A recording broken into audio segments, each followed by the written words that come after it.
إن الحمد لله نحمده ونستعينه ونستغفره ونعوذ بالله من شرور أنفسنا ومن سيئات أعمالنا من يهده الله فلا مضل له ومن يضلل فلا هادي له وأشهد أن لا إله إلا الله وحده لا شريك له وأشهد أن محمدا عبده ورسوله أما بعد فإن أصدق الحديث كتاب الله وخير الهدي هدي محمد صلى الله عليه وسلم وشر الأمور محدثاتها وكل محدثة بدعة وكل بدعة ضلالة وكل ضلالة في النار أما بعد فأعوذ بالله من الشيطان الرجيم يا أيها الذين آمنوا اتقوا الله حق تقاته ولا تموتن إلا وأنتم مسلمون يا أيها الناس اتقوا ربكم الذي خلقكم من نفس واحدة وخلق منها زوجها وبث منهما رجالا كثيرا ونساء واتقوا الله الذي تساءلون به والأرحام إن الله كان عليكم رقيبا يا أيها الذين آمنوا اتقوا الله وقولوا قولا سديدا يصلح لكم أعمالكم ويغفر لكم ذنوبكم ومن يطع الله ورسوله فقد فاز فوزا عظيما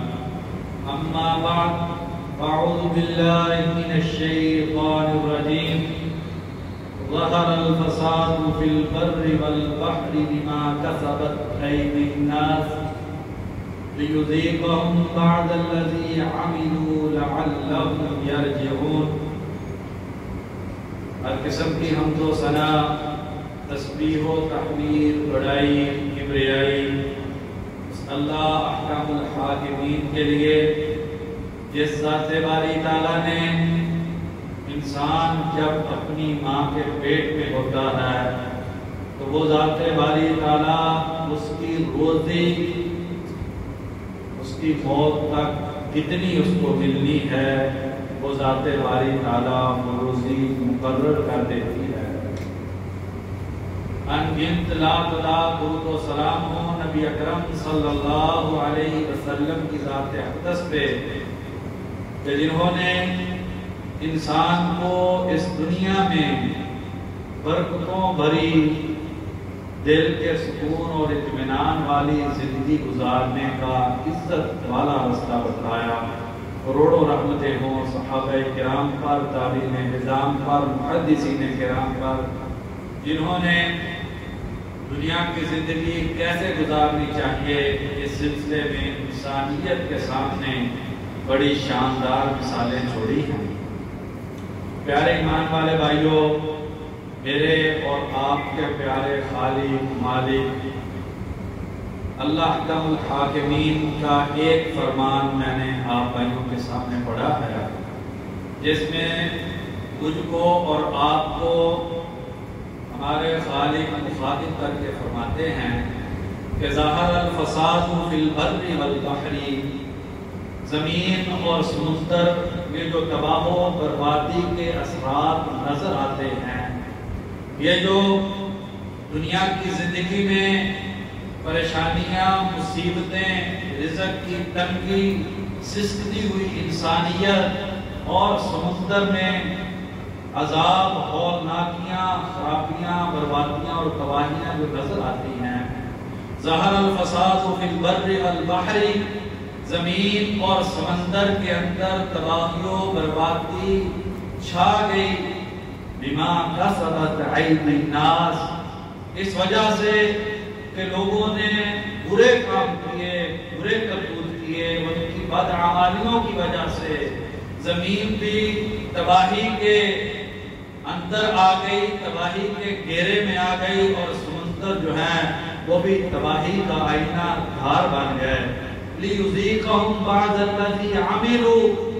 یہ اس لیے ہوتا ہے، رزق میں تنگی کر دی جاتی ہے، مصیبتیں اور پریشانیاں بڑھا دی جاتی ہیں، بیماریاں معاشروں میں عام کر دی جاتی ہیں۔ لِيُذِيقَهُمْ بَعْضَ الَّذِي عَمِلُوا، تاکہ ان کی بدعمالیوں اور برے کردار کے کچھ جو نتائج ہیں، اس کا جو عذاب کا کچھ حصہ ہے، وہ انسان کو اس دنیا میں دیا جائے، لَعَلَّهُمْ يَرْجِعُونَ، تاکہ لوگ اپنی بدعمالیوں کو، اپنے برے کردار کو،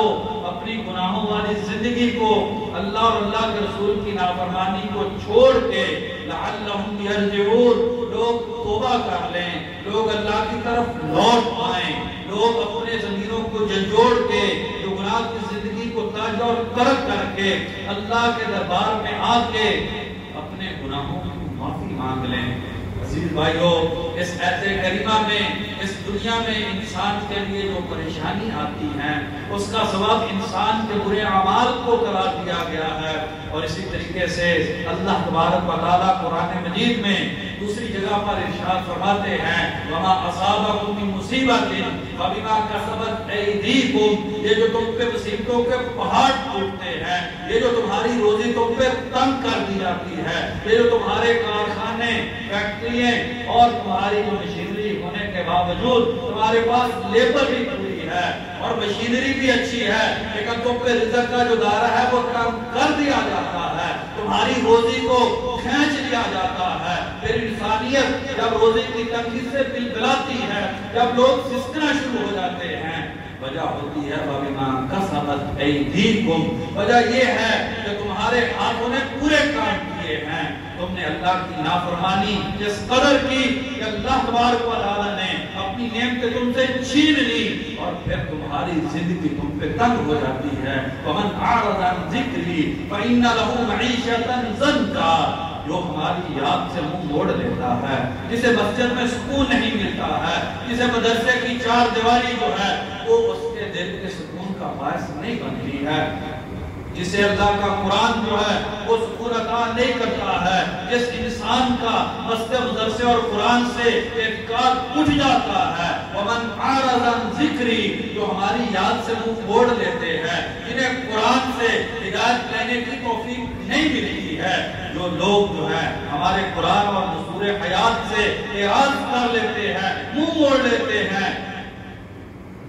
وَمَنْ عَارَضَ عَنْ ذِکْرِی فَإِنَّ لَهُ مَعِیشَةً ضَنْکًا، ہم ان کی جو معیشت ہے، ہم ان کا جو روزگار ہے، ہم ان کی جو کمائی کے سرچشمے ہیں، انہیں خشک کر دیتے ہیں، انہیں سکیڑ دیتے ہیں، زندگی جو ہے وہ تنگی والی بن جاتی ہے، کاروبار جو ہے وہ ڈوبنا شروع ہو جاتے ہیں، لوگ پیسے کے لیے، رزق کے لیے ترسنا اور بلبلانا شروع کر دیتے ہیں، پھر معاشرے جو ہے واہو بکا کا نمونہ بن جاتے ہیں۔ وَنَحْشُرُهُ يَوْمَ الْقِيَامَةِ أَعْمَىٰ، پھر ہم قیامت کے دن ایسے لوگوں کو اندھا کر کے اٹھائیں گے۔ قَالَ رَبِّ لِمَا حَشَرْتَنِي أَعْمَىٰ وَقَدْ كُنْتُ بَصِيرًا، انسان قیامت کے دن جب اندھا کر کے اٹھایا جائے گا، دنیا کی زندگی مصیبتوں میں گزری، معیشت کے سرچشمے وہ خشک کر دیے گئے اور قیامت کو اندھا کر کے اٹھایا گیا۔ قَالَ رَبِّ لِمَا حَشَرْتَنِي أَعْمَىٰ، انسان کہے گا یا اللہ مجھے اندھا کر کے کیوں اٹھایا گیا؟ وَقَدْ كُنْتُ بَصِيرًا، میری آنکھوں کی روشنائی تو بہت اچھی تھی، مجھے بڑا سمجھدار مانا جاتا تھا، لوگ سمجھتے تھے کاروبار کا ڈھنگ اس کو آتا ہے، لوگوں کا خیال یہ تھا کہ دنیا میں یہ بڑا کامیاب انسان ہے۔ كَذَلِكَ أَتَتْكَ آیَاتُنَا فَنَسِیتَهَا وَكَذَلِكَ الْيَوْمَ تُنسَىٰ، تیرے پاس میرا قرآن آیا تھا، میرے احکامات آئے تھے، میرے نبی کے پیارے فرامین آئے تھے، میں نے تجھے عزت والی زندگی کا رستہ قرآن میں دیا تھا۔ كَذَلِكَ أَتَتْكَ آیَاتُنَا فَنَسِیتَهَا وَكَذَلِكَ الْيَوْمَ تُنسَىٰ، لیکن تو نے میرے بتائے ہوئے زندگی کے طریقے کو ٹھکرا دیا تھا، تو نے اپنی عقل پہ اعتماد کیا تھا، تجھے اپنی ڈگری پہ گھمنڈ تھا، تو یہ سمجھتا تھا اپنے زور پہ کاروبار چلا سکتا ہوں، تیرا یہ خیال تھا کہ تو ایسی فیکٹری لگائے گا کہ جو پیسے اگلے گی، تجھے مجھے اس بات کا یقین تھا کہ میں اپنے علم، اپنی عقل اور اپنی طاقت کے بل بوتے پہ دنیا کی زندگی کو مسخر کر دوں گا۔ فَكَذَلِكَ الْيَوْمَ تُنْسَى، دنیا میں تو ہم کو بھول گیا تھا، آج ہم تجھ کو بھول گئے ہیں۔ ابن القیم رحمہ اللہ فرماتے ہیں وَمِنْ عُقُوبَاتِهَا، جب قومیں گناہ کرتی ہیں اس کی سزا یہ ہوتی ہے أَن تَمْحَقَ بَرَكَةَ الْعُمُرِ، زندگی کی برکت ہے وہ چھین لی جاتی ہے، زندگی میں برکت نہیں رہتی ہے۔ وَبَرَكَةَ الرِّزْقِ، رزق سے برکت نکال لی جاتی ہے۔ بس اوقات روزی ہوتی ہے لیکن بے برکت ہوتی ہے، وسائل کا ذریعہ بن جاتی ہے۔ وَبَرَكَةَ الْعِلْمِ، علم کی برکت جو ہے یہ گناہ چھین لیتے ہیں۔ وَبَرَكَةَ الْعَمَلِ، عمل کی برکت جو ہے وہ بھی معاشروں سے نکل جاتی ہے۔ وَبَرَكَةَ الطَّاعَةِ، اور نیکیوں میں جو برکت ہوتی ہے وہ بھی معاشروں سے چھین لی جاتی ہے۔ اور پھر ابن القیم رحمہ اللہ فرماتے ہیں وَبِالْجُمْلَةِ، خلاصہ کلام یہ ہے کہ أَنَّهَا تَمْحَقُ بَرَكَةَ الدِّينِ وَالدُّنْيَا، یہ جو گناہ ہے، یہ جو اللہ کی نافرمانی ہے، یہ جو دن رات اللہ کے سامنے کھڑے ہو جانا ہے، یہ جو شب و روز میں اللہ کے احکامات کو عمل کرنا ہے، جو انسان تکبر میں آ کے اللہ تبارک و تعالیٰ کے احکامات کی پرواہ نہیں کرتا ہے، پھر جب انسان مسجد سے، قرآن سے، اللہ کے نظام سے، نیکی اور تقوی کی زندگی سے جب دور ہوتا ہے، انہا تمحقو برکت الدین والدنیا، ایسی قوموں سے دین اور دنیا کی برکتیں چھین لی جاتی ہیں۔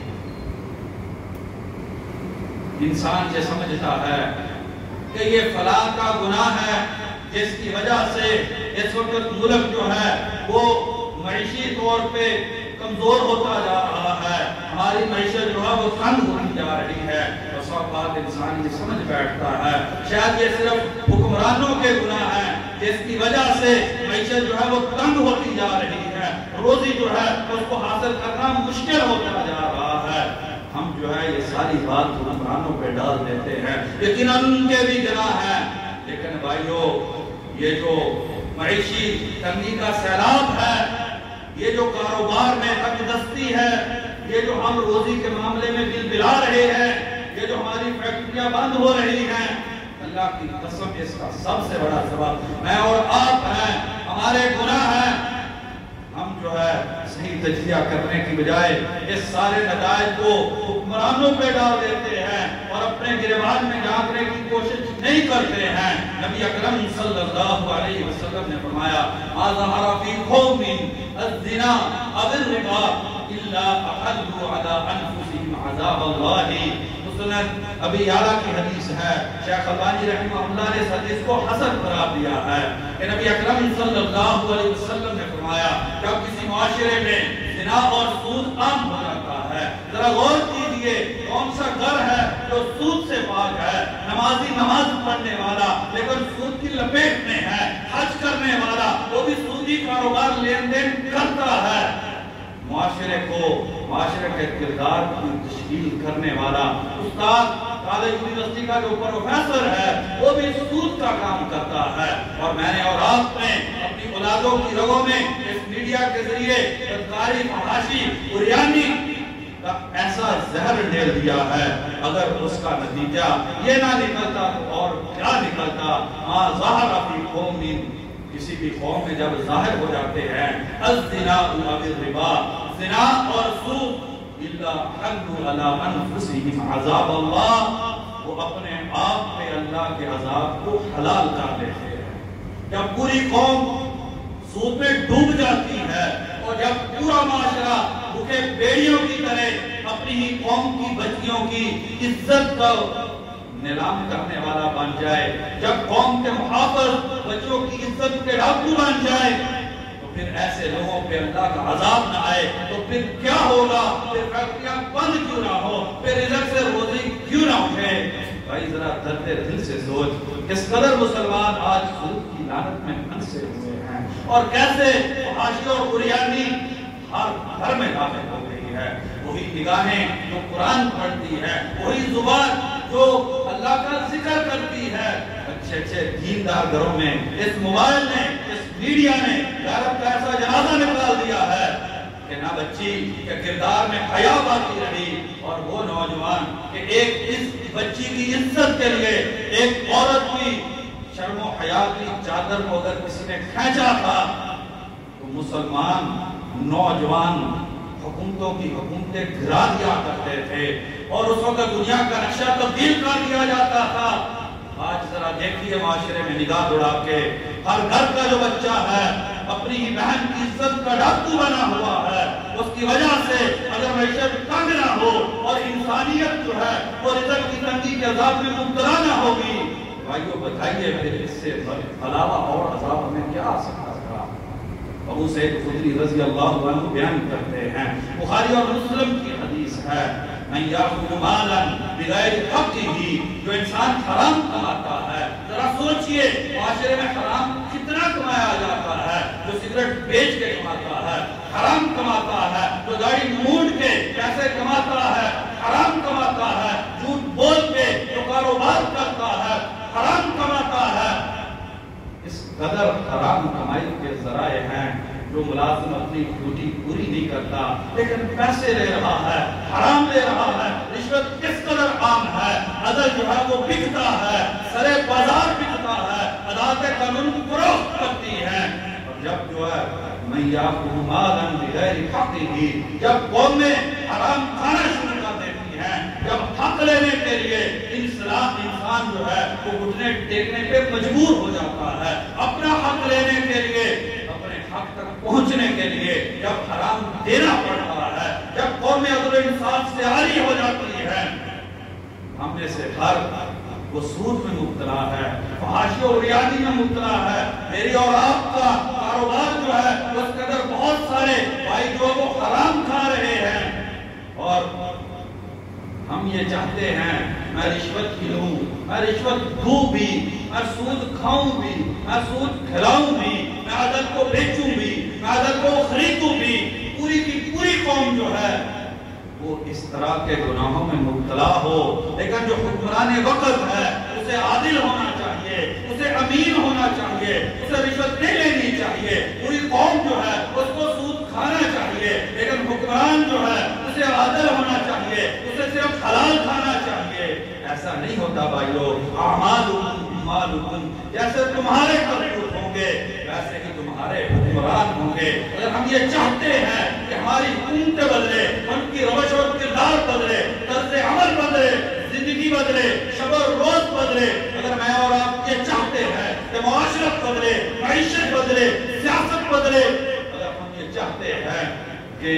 پورے ملک کا نظام حیات بدلے، تو اس کا آغاز مجھ کو اور آپ کو اپنی زندگی سے کرنا ہے، اپنے گھر سے کرنا ہے۔ ہم یہ چاہتے ہیں کہ ہم حرام کھائیں، سود کھائیں، ہم جو ہے وہ سارے دنیا کے گناہ کریں، لیکن حکمران جو ہے وہ عمر فاروق جیسے ہوں گا، یہ ایسا نہیں ہوتا ہے، یہ اللہ کی سنت نہیں ہے۔ ابن القیم رحمہ اللہ فرماتے ہیں اعمالکم مالکم، جیسے کرتوت تم کرو گے ویسے حکمران تمہارے ہوں گے، تم سود کھاؤ گے، تم رشوت لو گے، تم قانون کو خریدو گے، تم اپنی قوم کی بچیوں کی حیا کو فروخت کر دو گے، تم زمین فروش ہو جاؤ گے، پھر تمہیں یہ امید ہوگی کہ حکمران جو ہے وہ اچھے ضمیر والے ہوں، وہ کردار والے صحابہ جیسے ہو۔ یہ خام خیالی ہے، یہ حقیقت نہیں ہے۔ حقیقت یہ ہے جیسا معاشرہ ہوتا ہے ویسی حکومتیں ہوتی ہیں، اگر ہم سمجھدار ہوں تو ہم اپنے آپ کو بدل دیں، دنوں میں حکومتیں بدل جائیں گی۔ من یاخذ مالا بغیر حقہ، جو حرام کھاتا ہے، فمثلہ کمثل الذی یأکل ولا یشبع،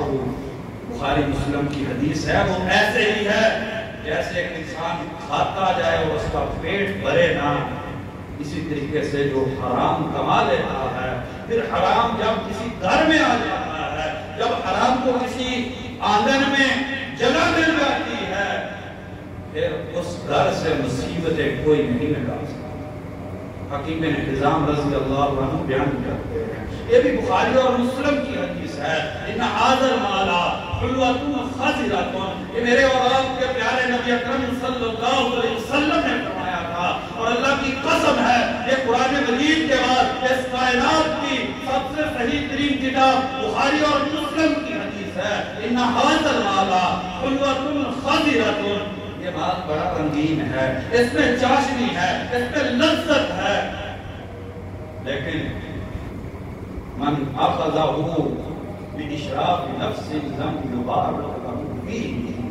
جس نے لالچ کر لیا پیسے کا، جس کی زندگی حوث زدہ ہو گئی، جس کی زندگی کا مقصد پیسہ بن گیا.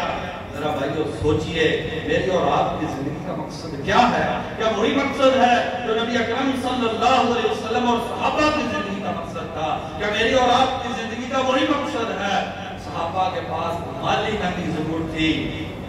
پوری دنیا صحابہ کے خلاف تھی، لیکن دیکھ لیجئے ایک مختصر سی مدت میں اللہ تبارک و تعالیٰ نے روزی کے ایسے چشمے روا کیے کہ ابو ہریرہ رضی اللہ عنہ جو بھوک کی وجہ سے بے ہوش ہو کر گرا کرتے تھے،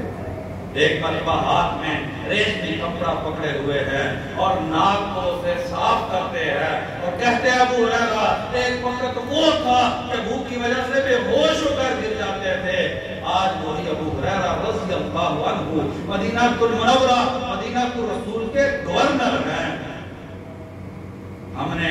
اپنی زندگی سے اس رستے کو نکال دیا جو نبی صلی اللہ علیہ وسلم اور صحابہ کا رستہ تھا، جس رستے کی وجہ سے کیسر و کسریٰ ٹوٹ گئے تھے، دنیا کی سپر طاقتیں ٹوٹ کے بکھر کے مسلمانوں کے پاؤں میں آج نہیں تھی. آج بھی یہ ہو سکتا ہے اگر میں اور آپ اپنی زندگی کی روش کو بدل لیں، اگر ہماری زندگی کا مطمع نظر وہ آخرت بن جائے، اگر دنیا کی حوث پیسے کا لالچ یہ ہمارے دلوں سے نکل جائے. من اخذہ باشراف نفس، جس نے اس دنیا کو لالچ اور حوث کے ساتھ حاصل کیا. ذرا بھائی تو سوچئے ہم اپنے بچوں کو کیوں پڑھاتے ہیں؟ کیا اس لیے کہ آخرت میں جنت الفردوس میں جگہ مل جائے؟ کیا میری اور آپ کی شب و روز جو ہے اس میں کس چیز کی ہم کو فکر ہے؟ کیا ہمیں قبر اور جنت کی فکر ہے یا کہ ہمیں دنیا کی فکر ہے؟ لم یبارک لہ فیہ، جو پیسے لالچی قومیں ہو جاتی ہیں. نبی اکرم صلی اللہ علیہ وسلم نے فرمایا، بخاری اور مسلم کی حدیث ہے، لم یبارک لہم فیہ، وہ پیسہ بے برکت ہو جاتا ہے، وہ پیسہ جو ہے وہ بیماریوں کا باعث بن جاتا ہے، وہ پیسہ جو ہے وہ مصیبتوں کا ذریعہ ہو جاتا ہے، وہ پیسہ جو ہے وہ خاندانوں کے ٹکڑے کرنے کا ذریعہ بن جاتا ہے. اس قوم کی اخلاقیات جو ہے وہ تباہ و برباد ہو جاتی ہے. الذی یأکل ولا یشبع، لالچی انسان جو پیسے کو لالچ کے ذریعے کماتا ہے، بخاری اور مسلم کی حدیث ہے، الذی یأکل ولا یشبع، اللہ اس کو ایسے بنا دیتے ہیں کہ کھاتا ہی جاتا ہے لیکن پیٹ نہیں بھرتا، سیرابی نہیں ہوتی ہے.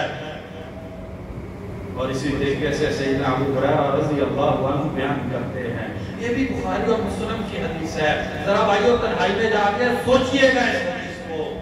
اس حدیث پر غور کیجئے گا. نبی اکرم صلی اللہ علیہ وسلم نے اپنی زبان رسالت سے ارشاد فرمایا، جو اس سے سچی سچی حق گوئی والی زبان اللہ تبارک و تعالیٰ نے کوئی پیدا نہیں کی. بخاری اور مسلم کی حدیث ہے، نبی اکرم صلی اللہ علیہ وسلم نے فرمایا، آمین یوم یصبح العباد فیہ، ہر صبح جب پھوٹنے لگتی ہے، جب انسانوں کی زندگی میں نئے دن کا آغاز ہونے لگتا ہے، جب سپیدہ سحر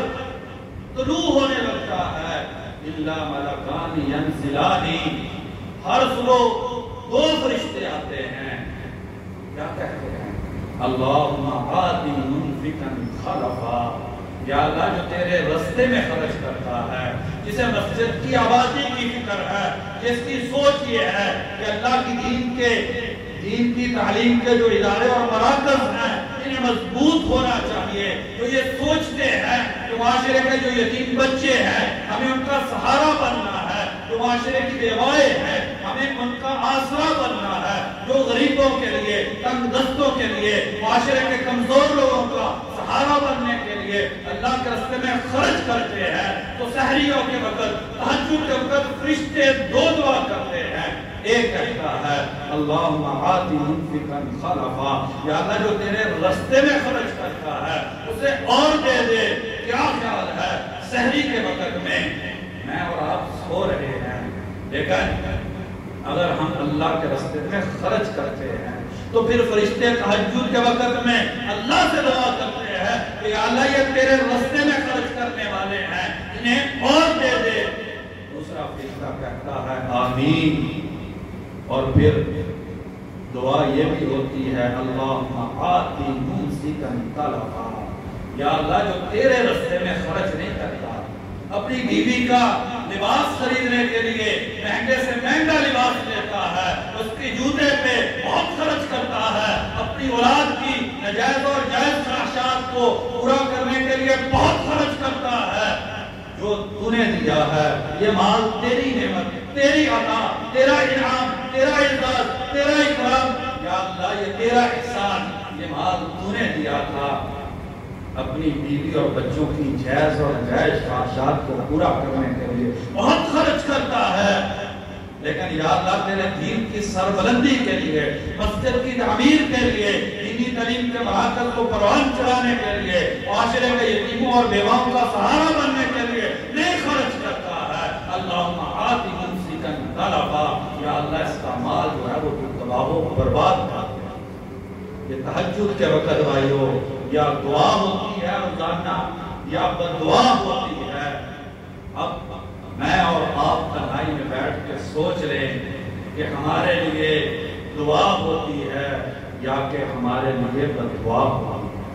اور یہ حدیث بھی بخاری اور مسلم کی ہے۔ ہمیں اس کی سچائی میں شک ہو سکتا ہے، لیکن حقیقت یہی ہے، اللہ کا قانون اور دستور یہی ہے، نبی اکرم صلی اللہ علیہ وسلم کا فرمان یہی ہے کہ ہر تہجد کے وقت روزانہ جو اللہ کے راستے میں خرچ کرنے والا ہے اس کے لیے مال کے برکت اور اضافے کی دعا ہوتی ہے، اور جو اللہ کے راستے میں خرچ نہیں کرتا اس کے مال کو تباہ و برباد کرنے کے لیے بھی بددعا ہوتی ہے۔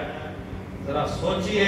ہم اپنے گھروں میں کتنا خرچ کرتے ہیں اور اللہ کے راستے میں کتنا خرچ کرتے ہیں۔ سیدنا عبداللہ بن بصر رضی اللہ عنہ بیان کرتے ہیں نبی اکرم صلی اللہ علیہ وسلم کا عظیم اور جلیل و قدر ساتھی ہے، یہ حدیث جو ہے یہ سوچنے والی ہے، سمجھنے والی ہے، دل میں جگہ دینے کے قابل ہے۔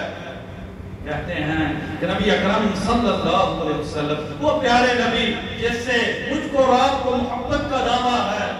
آپ صلی اللہ علیہ وسلم نے فرمایا کلوا من جوانی بیہا، جب کھانا کھانے بیٹھا کرو تو کھانے کے اطراف سے کھایا کرو، پلیٹ کے کونوں سے کھایا کرو، وَدْعُوا ذِرْوَتَهَا، درمیان سے کھانا نہ کھایا کرو، یبارک لکم فیہ، یہ جو کھانا ہے تمہارے لیے بابرکت ہو جائے گا۔ پھر آگے نبی اکرم صلی اللہ علیہ وسلم نے فرمایا والذی نفس محمد بیدہ، مجھے قسم ہے اس ذات باری تعالیٰ کی جس ذات باری تعالیٰ کے قبضے میں محمد صلی اللہ علیہ وسلم کی جان ہے۔ نبی صلی اللہ علیہ وسلم قسم اٹھا کے کہتے ہیں لَيُفْتَحَنَّ عَلَيْكُمْ أَرْضُ فَارِسٍ وَالرُّومِ،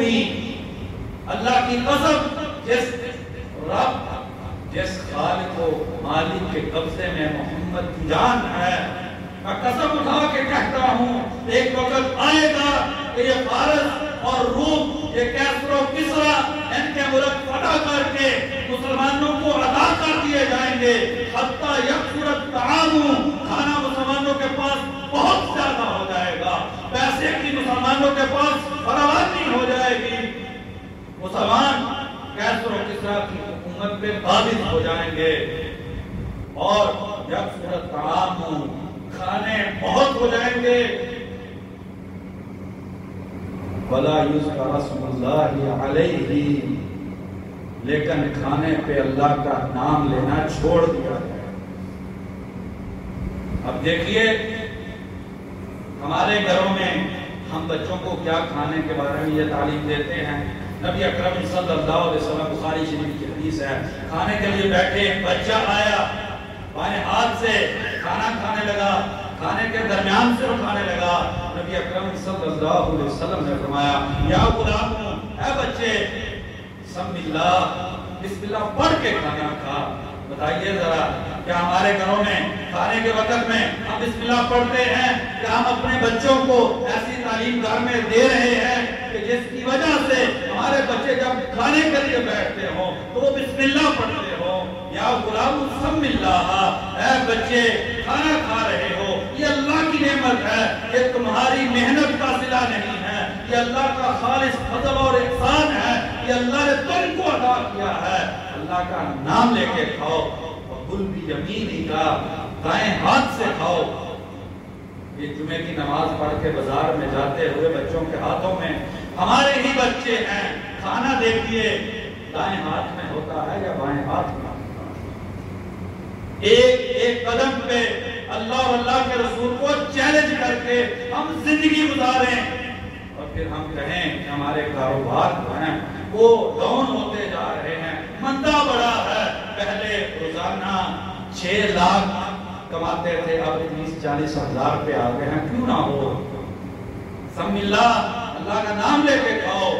وَكُلْ بِيَمِينِكَ، اپنے دائیں ہاتھ سے کھاؤ۔ وَكُلْ مِمَّا يَلِيكَ، اور اپنے سامنے سے کھاؤ، آگے پیچھے سے نہ کھاؤ۔ بخاری مسلم کی حدیث ہے، نبی اکرم صلی اللہ علیہ وسلم نے فرمایا الحلف منفقۃ للسلعۃ، قسمیں اٹھانے سے سودا فروخت ہو جاتا ہے، ممحقۃ للبرکۃ، لیکن برکت جو ہے وہ تباہ و برباد ہو جاتی ہے۔ جب قومیں اخلاقیات میں اتنی نیچے گر جائیں کہ دھوکہ کرنا شروع کر دیں، جب قومیں تجارت میں جھوٹ بولتی ہیں، اللہ تبارک و تعالیٰ ان لوگوں کے رزق کو تنگ کر دیتا ہے۔ بخاری اور مسلم کی حدیث ہے، حکیم بن حزام رضی اللہ عنہ بیان کرتے ہیں کہ نبی اکرم صلی اللہ علیہ وسلم نے فرمایا البیعان بالخیار ما لم یتفرقا، وہ خرید و فروخت کرنے والے ہیں، انہیں خرید و فروخت میں اختیار ہے کہ وہ کریں یا نہ کریں۔ اور فرمایا وَإِن كَذَبَا، اگر وہ جھوٹ بولیں، وَقَتَمَا، اور چیز کے عیب کو چھپا لیں، اور آپ بھی کام کر رہے ہیں، ذرا مارکیٹ کی حالت دیکھیے، کتنے لوگ، کتنے فیصد لوگ ہیں جو جھوٹ بولتے ہیں اپنے کاروبار میں، جو اپنی چیز کا عیب چھپاتے ہیں۔ اوپر کے سیب کیسے ہوتے ہیں، نیچے کے سیب کیسے ہوتے ہیں۔ جب کسی قوم کی اخلاقیات کا دیوالیہ نکل جاتا ہے، جب پوری کی پوری قوم جھوٹ پہ اتر آتی ہے، ہر زبان پہ جھوٹ ہوتا ہے، وَإِن كَذَبَا وَكَتَمَا مُحِقَتْ بَرَكَةُ بَيْعِهِمَا، اللہ اس قوم کی تجارت سے برکت کو چھین لیتے ہیں۔ میں اور آپ یہ چاہتے ہیں ہم دن رات جھوٹ بولیں، دھوکہ دیں، فراڈ کریں، مال تول میں ہم کمی کریں، ہم سارے برے کام کریں، لیکن روزی جو ہے وہ برکت والی ہونی چاہیے، کاروبار جو ہے وہ نصرت والا ہونا چاہیے، نہ حلال کی ہم تمیز کریں نہ حرام کی تمیز کریں، اور پھر ہم اس کے بعد یہ سمجھیں کہ یہ جو ہم پر عذاب آیا ہوا ہے مالی تنگدستی کا، ہم اس سے نکل جائیں۔ نہیں بھائی، ایسا نہیں ہو سکتا۔ اللہ تبارک و تعالیٰ سے دعا ہے کہ اللہ تبارک و تعالیٰ ہمیں حقیقی طور پہ اپنی طرف لوٹنے کی توفیق عطا کر دے۔ یا اللہ ہمیں ان اسباب کو اختیار کرنے کی توفیق عطا کر دے جو برکت کا ذریعہ ہیں، اور ان چیزوں سے بچنے کی ہم کو توفیق عطا کر دے جو برکت کو چھین لینے والی ہیں۔ وما توفیقی الا باللہ۔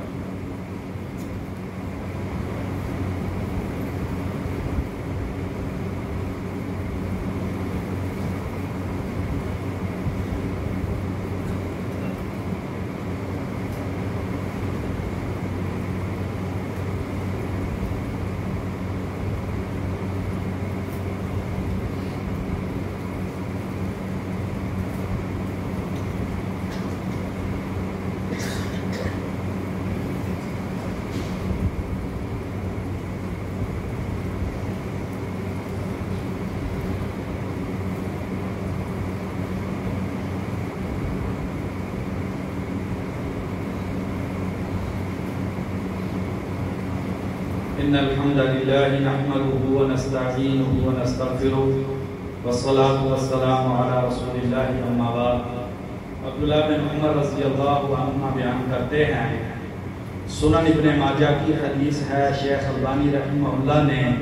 اس حدیث کو حسن قرار دیا. بڑی ہی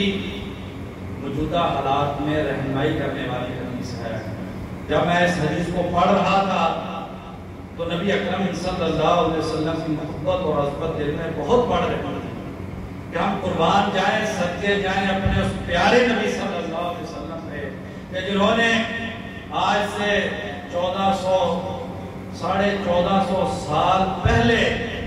آج کے حالات کے لیے ہماری کتنی خوبصورت رہنمائی کی ہے. عبداللہ بن عمر رضی اللہ عنہ کہتے ہیں، اخبر رسول اللہ صلی اللہ علیہ وسلم، ایک دن نبی صلی اللہ علیہ وسلم تشریف لائے، ہم بیٹھے ہوئے تھے. فقال یا معاشر المہاجرین، نبی صلی اللہ علیہ وسلم نے کہا اے مہاجرین کی جماعت،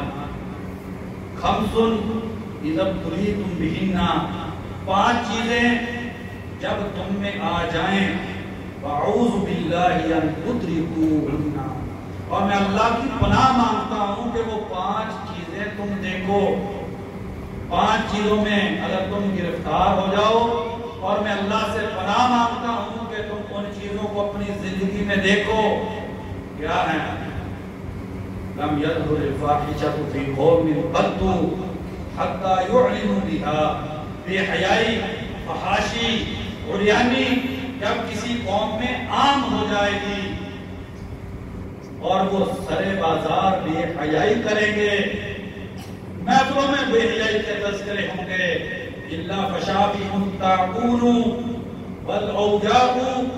اللہ ان پہ طاعون کو مسلط کر دیں گے، والاوجاع، اور ایسی بیماریاں اللہ تبارک و تعالیٰ پیدا کریں گے اللہ کی لم تکن مزد فی اسلافہم الذین مضوا، جو ان کے بڑوں نے وہ بیماریاں نہیں دیکھی.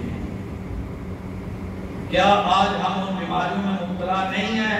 جو ہمارے بڑوں نے نہیں دیکھی؟ اور دوسری چیز فرمایا وَلَمْ يَنْقُصُوا الْمِكْيَالَ وَالْمِيزَانَ، اور جب لوگ ماپ اور تول میں کمی کرنی شروع کر دیں گے. مجھے تو ایسے لگتا ہے کہ جیسے نبی اکرم صلی اللہ علیہ وسلم کے سامنے میرے اور آپ کے معاشرے کی تصویر ہے، اور آپ صلی اللہ علیہ وسلم اس کو دیکھتے جاتے ہیں اور فرماتے جا رہے ہیں وَلَمْ يَنْقُصُوا الْمِكْيَالَ وَالْمِيزَانَ، جب ماپ اور تول میں کمی کر دیں گے تو کیا ہوگا؟ اللہ اکبر. فرمایا اِلَّا أُخِذُوا بِالسِّنِينَ، قحط سالی میں مبتلا ہو جائیں گے. چلو کاروبار تو حکومت نے برباد کر دیے، بتائیے اس سال گندم کی کھیتی اتنی کم کیوں ہوئی ہے؟ اخذوا بالسنین، لوگوں پہ قحط کو مسلط کر دیا جائے گا. وشدت المعونۃ،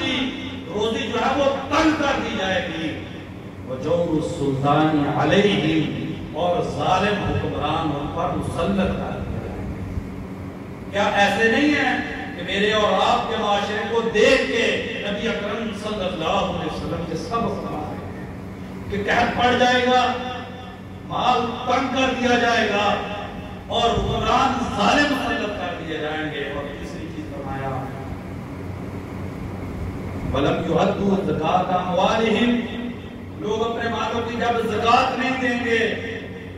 مسجد میں بیٹھے ہیں، ذرا اپنے گھروں میں اور معاشرے میں نگاہ دوڑا کے دیکھتے ہیں کتنی زکات دی جاتی ہے. جب لوگ زکات نہیں دیں گے الا منیع القطر من السماء، آسمان کا نظام بدل جائے گا، بارشیں روک دی جائیں گی. ولولا البہائم لم یمطروا، اگر چوپائے نہ ہوتے اللہ ایسے لوگوں کو بارش کا ایک قطرہ نصیب نہ کرتا. ولم ينقصوا عهد الله وعهد رسوله، اور جب لوگ اللہ اور اللہ کے رسول کا عہد توڑنا شروع کر دیں گے، اللہ کے حکم کی کوئی شرم و حیا نہ رہ جائے گی، اللہ کے نبی کے حکم کی پاسداری نہ رہ جائے گی، وقت کو جب کم ہو رہا ہے. فرمایا کیا ہوگا جب اللہ اور اللہ کے رسول کے احکامات کو مسلمان کو عمال کرنا شروع کر دیں گے. الا صلی اللہ علیہم عدوا من غیرہم، اللہ کافروں کو مسلمانوں پر مسلط کر دیں گے. دیکھیے کشمیر زبان ہے، فلسطین جو ہے وہ چیخو پکار کر رہا ہے، برما کو دیکھیے، شام کو دیکھیے، یمن کو دیکھیے، ہر مسلمان ملک کو دیکھیے، آپ ہر مسلمان ملک سستا ہوا نظر آئے گا، لہو لہان نظر آئے گا، آؤ پکار کرتا ہوا نظر آئے گا، اللہ صلی اللہ علیہ عدو من غیرہم، اللہ ان پر ان کے دشمنوں کو مسلط کر دے گا، فَأَخَذُوا بَعْضَ مَا فِي أَيْدِيهِمْ، اور مسلمانوں کا جو سرمایہ ہوگا وہ کافر مسلمان ملکوں سے کھینچنا شروع کر دیں گے۔ اور پانچویں چیز جو نبی اکرم صلی اللہ علیہ وسلم نے فرمائی وقت ختم ہو گیا کہ جب مسلمانوں کے حکمران اور مسلمان معاشرے قرآن و سنت کو نافذ کرنا چھوڑ دیں گے، بتائیے کس گھر میں قرآن نافذ ہے، کس گھر میں سنت نافذ ہے؟ ہم یہ کہتے ہیں ہمارے گھر کو وہ یورپی تہذیب کے آئینہ دار ہو، لیکن جو ہماری حکومت ہو وہ عمر فاروق رضی اللہ عنہ جیسے، یہ خواب و خیال ہیں، اس میں زندگی نہ گزاریے، ابھی بھی وقت ہے، اللہ سے ہم توبہ کر لیں، رجوع کر لیں، اللہ سے معافی مانگ لیں، یہ سارے جرم جو حدیث میں ہیں کو چھوڑ دیں۔ فرمایا کہ جب ملکوں اور قوموں کی زندگی سے قرآن و حدیث نکل جائے گا، اللہ جعل اللہ بأسا بینہم، اللہ ان کے درمیان لڑائیاں پیدا کر رہے ہیں،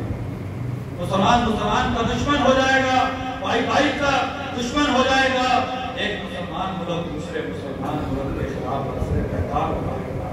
اللہ تبارک و تعالیٰ سے دعا ہے کہ اللہ تبارک و تعالیٰ ہمیں ان گناہوں سے توبہ کرنے کی توفیق عطا کرے۔ اور دیکھیے ہمارے نبی صلی اللہ علیہ وسلم کتنے پیارے ہیں اور ان کے فرامین کتنے خوبصورت ہیں، اور نبی صلی اللہ علیہ وسلم کے فرامین کو بر وقت سننے کے لیے بھی ہماری ذمہ داری بنتی ہے کہ جمعے کے دن ہم وقت کے ساتھ مسجد میں تشریف لائیں اور نبی صلی اللہ علیہ وسلم اللہ کے پیارے فرامین کو سنیں۔ انشاءاللہ آئندہ جمعے میں یہ رزق کی تنگی جو ہے اسے فراخی میں کیسے تبدیل کیا جا سکتا ہے اس کے بارے میں انشاءاللہ تفصیل سے بیان کریں گے۔